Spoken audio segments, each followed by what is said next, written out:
The Echoes of Ironwood. Deep in the heart of Ironwood Forest, there was a village that no one dared visit after dark.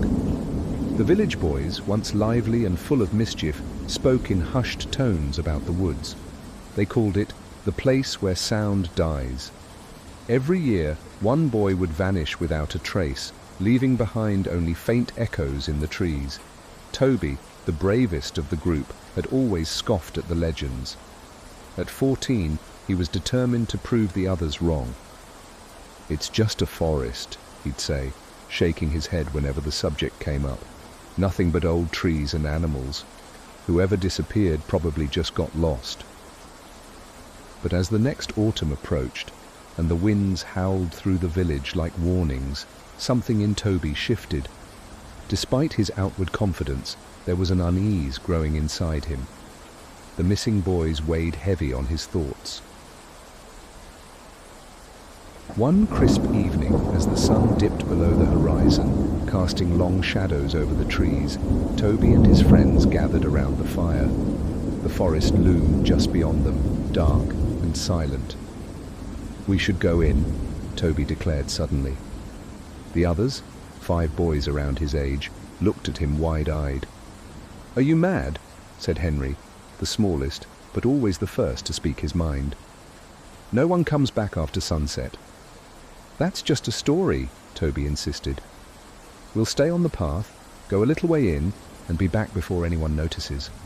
We'll show them there's nothing to fear." Reluctantly, they agreed. Armed with nothing but a few flashlights and knives, more for comfort than protection, the group set off into Ironwood. As soon as they crossed the threshold, the air seemed to change. The warmth of the day dissipated, and the familiar sounds of crickets and birds faded. There was only silence, the kind that pressed in on them, making their footsteps sound unnaturally loud. Toby led the way, trying to ignore the prickling at the back of his neck. "It's fine," he muttered, mostly to himself. But the deeper they went, the more the forest felt wrong.